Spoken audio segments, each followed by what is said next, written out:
Hi, everybody. Welcome to Phil and Dave's Excellent Adventures. Just Dave here today. I'm reviewing the movie The Adam Project. This is going to be a spoiler review, so if you are concerned about spoilers and you haven't seen the movie yet, I would suggest you go ahead and watch the movie first before watching this review. The Adam Project is currently streaming on Netflix, so if you have Netflix and you'd like to watch it right now on that service. It's a movie that is, well, it's a sci-fi movie, I guess, about a kid whose future self comes from 30 years in the future to save the world, I guess. As far as what I liked about the movie overall, I really liked the cast. Ryan Reynolds, I'm a fan of. I know some people, his sort of shtick has worn thin for them, but I'm still a fan. I like him. He plays the same character in every movie, but I like the character that he plays. So does Bill Murray, and nobody complains about that. So I like Mark Ruffalo in it. Zoe Saldana is the queen of sci-fi, and she was great in this. I wish she was in a little more, but and then Walker Scobell is the kid who plays the young Ryan Reynolds right there, and he was great. I thought he did a really good job. You know, kid actors are not always great, and he did a good job of sort of being a believable version of a younger Ryan Reynolds, even though he is quite a bit smaller. In particular, I liked Reynolds and Scobell's interactions with each other. I think they're both very charismatic, talented actors, and I'm sure we'll probably see a lot more from this kid in the future. It's a very family-friendly movie. There's really no swearing or sex or anything like that, so I'm sure it's the kind of thing if you have a family of young kids, you can sit down and watch it together and enjoy it. It's got a nice runtime. It's under 2 hours. Last movie I saw was The Batman, and that was over or almost 3 hours. This one's about an hour 45 or so, I think, and it's nice. It's nice to see a movie that's nice and concise. The action scenes overall, I thought in this were really good, really well directed and well handled. I think most of the CGI held up fine. You know, as far as the spaceships and the wormholes or whatever, I thought it looked good enough for a Netflix movie at least. I had no problem with it. I thought the disintegration deaths were kind of cool. I realize it's a family-friendly PG-13 kind of movie, so you can't have blood or any of that kind of stuff. But yeah, when the people, the bad guys, are attacked by Ryan Reynolds with his lightsaber thing, they sort of just disintegrate and disappear. It was cool. I thought the effect looked pretty good. I thought the explanation of time travel was interesting in this movie. They sort of did something a little different than, like, say, the Marvel Cinematic Universe has done, or the what a lot of the traditional time travel movies have done. This one, they can interact with each other, but then when they go back to their original time, everything will sort of fix itself, I suppose. I thought the music overall was really good. It starts out with "Give Me Some Lovin'," and they actually use it twice in the movie. They had Led Zeppelin, "Good Times, Bad Times," which is, I love Led Zeppelin. They're one of my favorite bands of all time, and it's cool to see a Led Zeppelin song in a movie. Not too long ago, that was something they really didn't let happen. You know, Dazed and Confused couldn't even use Dazed and Confused in it, so that's cool, I guess. Selling out is cool. I don't know. Boston, Foreplay, a long time is in there too. Great song, great use of it. I really liked all the kind of 70s music that they used in this movie.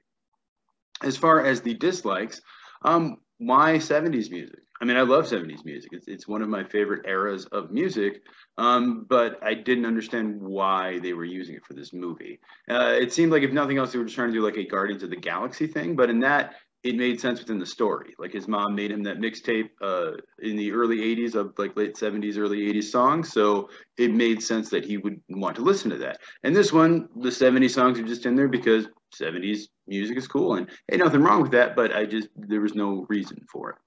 Overall, the humor in this movie did not work very well. You know, I usually find Ryan Reynolds to be pretty funny, but I don't know. A lot of the jokes just kind of fell flat here.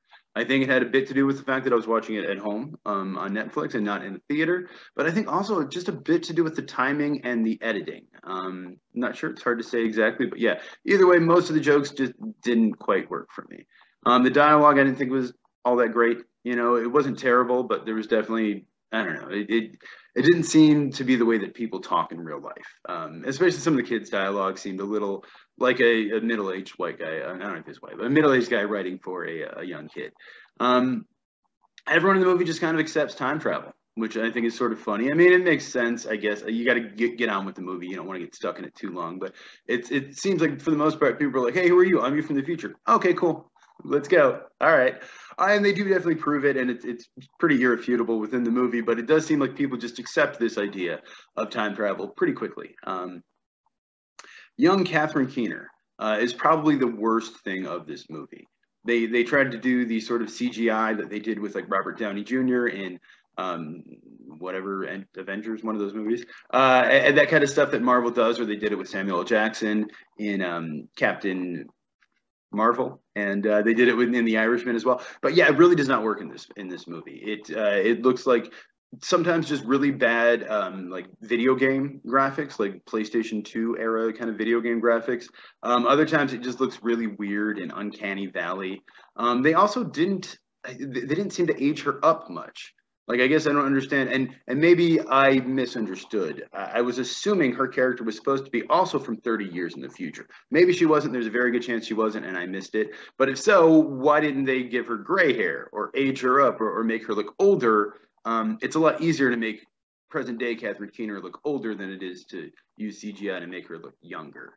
So that was odd, and there's plenty of references of young Catherine Keener that they could have used. But yeah, it's distracting and not great. Her performance was also fine. I don't want to say it was terrible, but there was definitely some line readings that I think could have been better. The overall, the story I didn't think was great. Honestly, it's fine. I know what they were going for, I see what they were trying to do, but I wasn't super compelled by it. There's another lightsaber in this. It's a little different than a lightsaber. It doesn't quite work like a lightsaber, but it sure as hell looks like a lightsaber. In some ways, it looks better than a lightsaber because it's actually got these rings that make sense and could conceivably work. But yeah, it's funny because this is the second movie that Shawn Levy, the director, and Ryan Reynolds have done together, and the last one, Free Guy, also had a lightsaber in it. So they really like lightsabers, I guess. There's a scene in this where I feel like they were trying to go for the Goodwill Hunting scene, where Robin Williams is like, "It's not your fault." And he's like, "What are you doing, man? Don't do this to me." He's like, "It's not your fault." They were going for that, and I don't think it worked. I don't think it was nearly as good as that scene. And to me, it was actually kind of hard to watch. In terms of that, this movie seems like it feels a little manipulative. Like they're trying to sort of pull at your heartstrings. The same issue I ran into with that This Is Us show, where I feel like you're trying to make me emotional, and it's not really working. There's a scene with Ryan Reynolds and Jennifer Garner that other people have said they liked. I thought it was okay. I thought it was weird. It also kind of just made me think of the whole Back to the Future thing, and I don't know. I think I was a little worried that they were going to do like a bit of oh, hey, they're around the same age, and but luckily they didn't. That would have been very weird. The in-jokes in this movie, I didn't particularly care for them. They took me out of the movie. There's a part where the kid lands and he says like "superhero landing," which is like a Deadpool reference. Yeah, okay, but like it's weird to reference a movie that another actor was in. I don't know. They were trying to be cute. I get it, but they also reference Back to the Future, which this movie borrows heavily from. So it's one of those. Oh, hey, no, we're acknowledging the fact that we're ripping it off. So we're not ripping it off. Well, you're still ripping it off, though. Yeah, and then there's also Deadpool and a Hulk sticker, which is, didn't bother me as much, but yeah, because, he plays Deadpool and Ruffalo plays the Hulk. Is he in the picture? Anyway, yeah, overall, I didn't like the ending that much either. I thought it was fine. I don't know. This is, again, a spoiler review. I didn't like the fact that Ruffalo had to die. I understand why they decided to go that way, but I feel like there was a way around it. There's another way to go there, but as far as other things about the movie, it was directed by Shawn Levy. Shawn Levy is the son of Eugene, the brother of Dan from Schitt's Creek. He directed Free Guy before this. He also did Real Steel, the Night at the Museum movies, a bunch of stuff. He actually did Just Married, I saw. A bunch of other stuff that I was kind of surprised I didn't realize he did. But yeah, I've never had a big issue with him in general. I've always thought him to be a fairly good director. I liked Real Steel, I think. He was supposed to direct The Flash at some point, not anymore. And it sounds like he is now going to be directing Deadpool 3 with Ryan Reynolds, which I'm honestly a little concerned about because I didn't love this movie. Although I liked Free Guy, so we'll see. Movie's definitely got an 80s kind of Spielberg, E.T. feel, a little bit of Flight of the Navigator in there, and Last Starfighter, and of course Back to the Future, which is, all stuff that I like. And from the beginning, I kind of saw that and said, okay, cool, I'm down. I'm interested. Let's do this. I don't know how good the execution was, though. I thought it was funny that his dad recognized him right away. I guess the idea is his dad is a physicist who's, kind of considered the idea of time travel. So for him, it wasn't as strange to realize, oh, that's my son in the future. But that being said, I find it hard to believe he would immediately recognize Ryan Reynolds as his son. And also odd that the mom didn't then immediately recognize him as his son. I don't know.